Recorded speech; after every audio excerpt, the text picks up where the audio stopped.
Welcome back into the Sports Source. This segment brought to you by Madisonville Marine. August is here. You've most likely missed your shot at having your own boat on East Tennessee lakes and rivers this summer, and I'm sure you're kicking yourself. Don't kick yourself next year. Next summer, you can be the person who has his own boat, has her own boat. Don't be left high and dry again. Visit Madisonville Marine right now, Highway 411 North in Madisonville. Make sure you have the boat of your dreams for spring, summer, and fall 2025. madmarine.com to learn more. There is no better place to buy a boat. All right, I have been wanting to do this. We started this show in 2003, and I've always wanted to do a show where we brought on officials because Lord knows you guys get talked about a lot on talk shows, and we don't hear a lot of you. So I wanted to get a group of officials with us, and what we have is former SEC official Gerald Hodges right here, Bert Ackerman, former Tennessee football player and former SEC official right here. Right there, Eddie Powers, former Tennessee football player, former SEC official, former NFL official.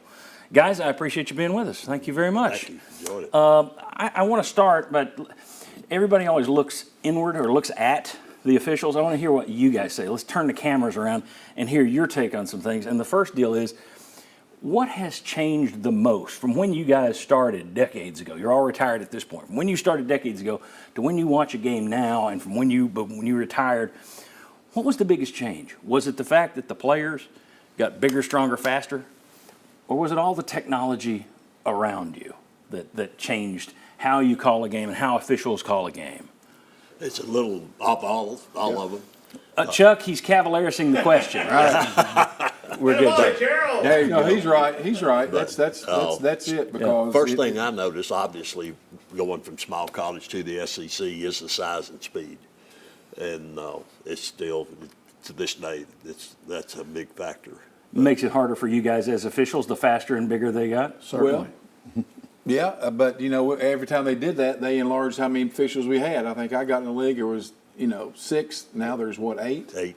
So, I did work with mostly 7 when Gerald and I worked on the same crew together. And when I got in, we had 4 in non-SEC. Wow. Yeah. And then we had 5 when it was SEC versus SEC.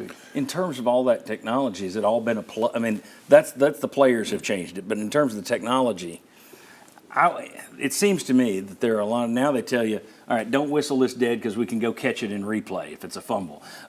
You have some guys, it seems like they're trying to decide what's the reaction going to be in here if I make this call.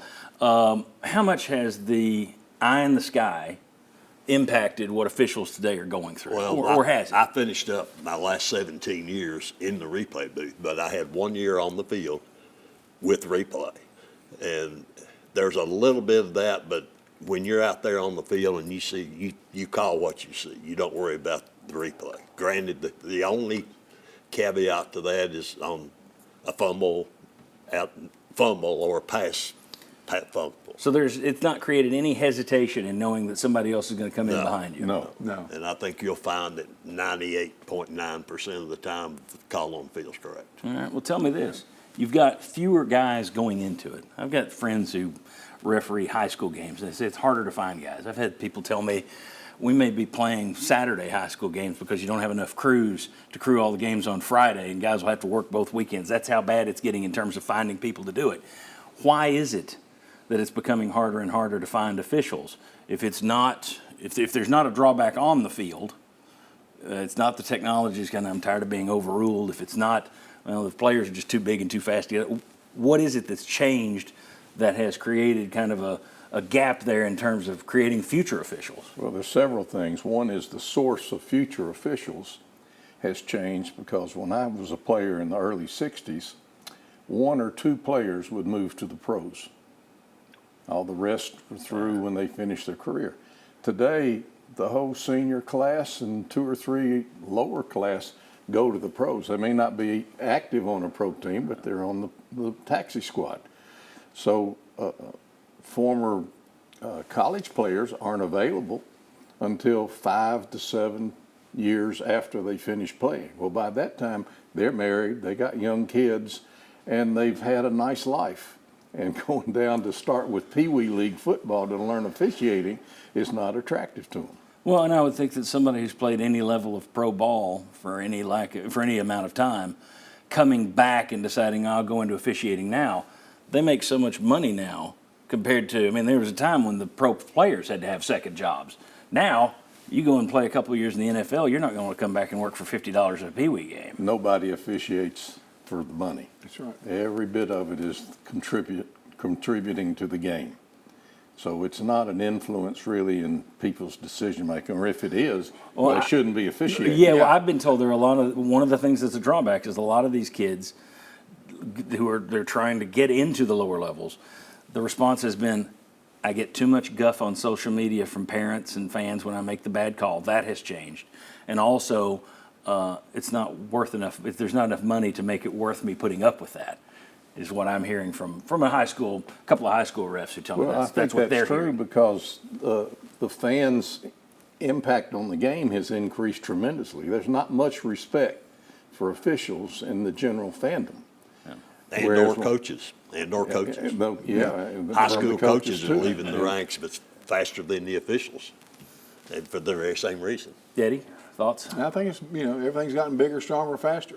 Like you said at first, it was just what's going on. And some of these guys just, think they know it all. Then they might come to the first meeting and go, I don't know a lot of this. This is horrible. I don't know this much football, and don't ever come back. It's not just coming out there and throwing a ball out and blowing a whistle. It's a lot more to that than what they expect.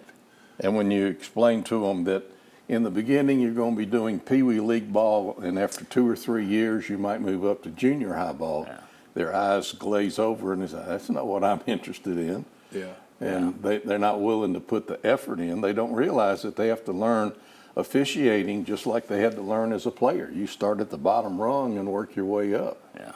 And it's a major impediment when you take that official that said, I'm a future official, he said, I'm kind of interested in that, and you take them out to their first Pee Wee League ball game, that's the last time you see of them. Yeah. Exactly. That, and my friends, that's exactly what they said, that these guys will say, okay, we'll see you next week, and then they don't answer their phones. They're done. It's a little bit harder than what I thought it was going to be. Yeah, that and the fact that, I mean, there's the famous story of the basketball official who made Kentucky fans felt he made a bad call. He had a roofing business in Kansas City or something, and the Kentucky fans tracked him down online, and they went and they gave his business all kinds of bad grades to try and hurt the man's business and life. And I mean, if I'm looking at it, do I want to put up with that? I don't know that I want to deal with that. Of course, I'd also look at it, if I'm a coach and I'm the head coach getting paid millions, okay. But I don't know if I'd want to put up with the coaching side either.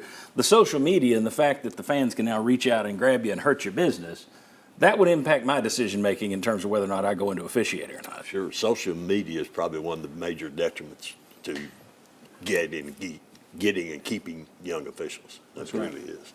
All right, very good. When we come back, we're going to give Jimmy Hines a crack at these guys. Everybody, we're going to rotate through some of our fellas. Everybody gets a chance to throw out some of the questions. We're talking kind of big picture. We may go into more specifics about rule changes that might impact Tennessee. Perhaps diving might come up at some point. We'll talk about all that. Come on back on the Sports Source.